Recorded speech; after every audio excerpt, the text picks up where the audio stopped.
Hello and welcome to Sex and the State. I am your host, Kathy Reisenwitz, and today's post is Welcome to the Neoliberal Fold, AOC. In raking Alexandria Ocasio-Cortez across the proverbial coals, Freddie DeBoer does an excellent job demonstrating not just one reason the left stays losing, but three in total.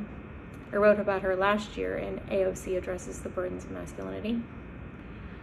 The lefties stay losing because 1, they're allergic to collaboration, 2, they're afflicted with cool kid syndrome, and 3, they prioritize aesthetics over impact. In one column, DeBoer deftly exemplifies all three self-defeating left-wing tendencies. Inability to get along. While Republicans pass shit that only appeals to the fringiest fringe, Democrats can only get weak sauce through. I highlighted one reason Democrats are so ineffectual in the aforelinked post. As it turns out, Pass Me wrote, it's harder to get shit done when you'd rather shit on your own teammates than work together to accomplish anything. Labor is the heart of the left, DeBoer wrote. He could have easily written a column praising Rashida Tlaib for voting against the bill that forbade the railway workers from striking.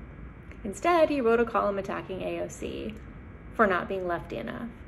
When's the last time you saw a conservative call out one of Congress's most loudly right-wing mouthpieces for being insufficiently reactionary?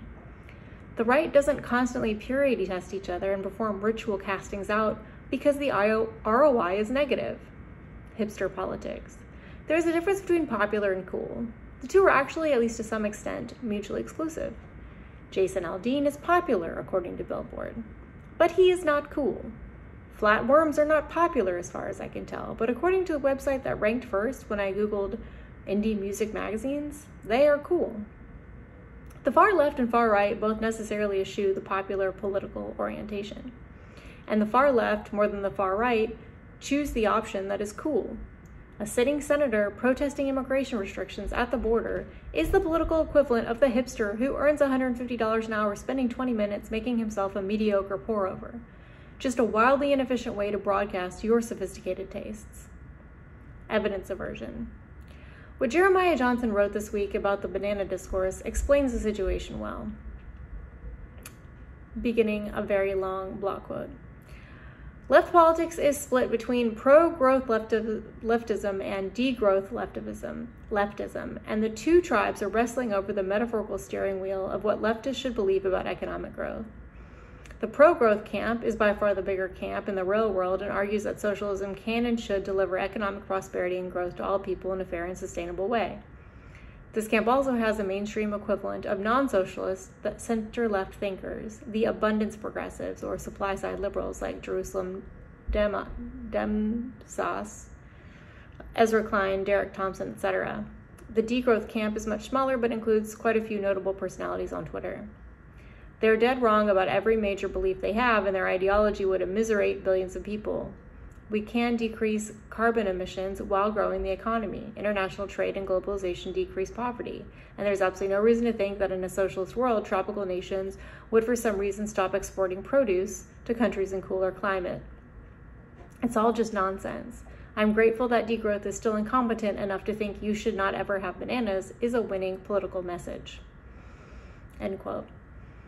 I don't think DeBoer is a degrowther, but what degrowth and DeBoer's column have in common is they both support policies that are unpopular, ill-conceived, or both. For example, he castigates AOC for voting for the ARP bill despite it not raising the federal minimum wage, and voting against the rail strike.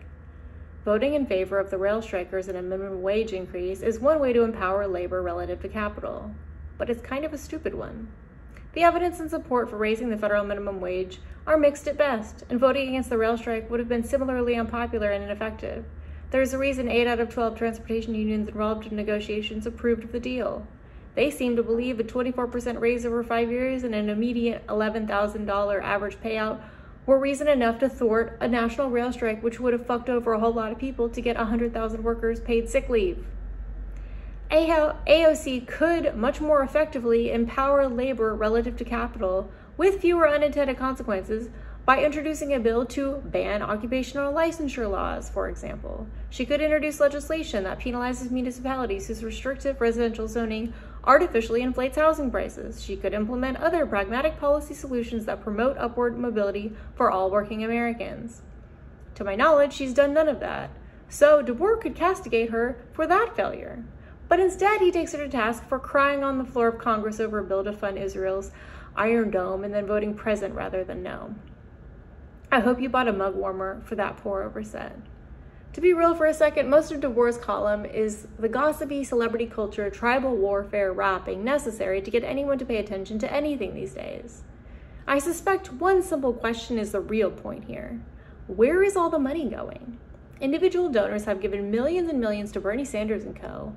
And what does anyone have to show for it? In Huntsville, I've been invited to 2 local Democratic fundraisers this year and have yet to hear a single peep about a solitary candidate. In sum, to quote a popular Democrat, let me be clear. The Democratic Party sucks ass. It sucks ass in ways big and small. It sucks ass because it's too far left, childcare requirements for US chip fabs, and because it's too far right. Kids are still in DHS cages.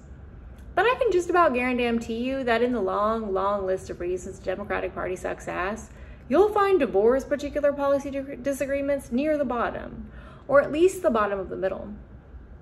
Private sector labor unions will never again be a relevant force in US labor policy, much less national politics. US support for Israel is a given for the foreseeable future. Raising the federal minimum wage is similarly DOA. These policies are infeasible, inadvisable, or both. The only other thing that really unites them is a certain hipster aesthetic. The main utility of having a strong position on unions and/or Palestine is to pass a left-wing purity test. Far be it from me to deny anyone their pour-over progressivism. At the same time, if we want a better world, we might get further faster by supporting policies that have a chance of winning or a chance of working, rather than shitting on each other for failing to support policies that have a snowball chance in hell of doing either.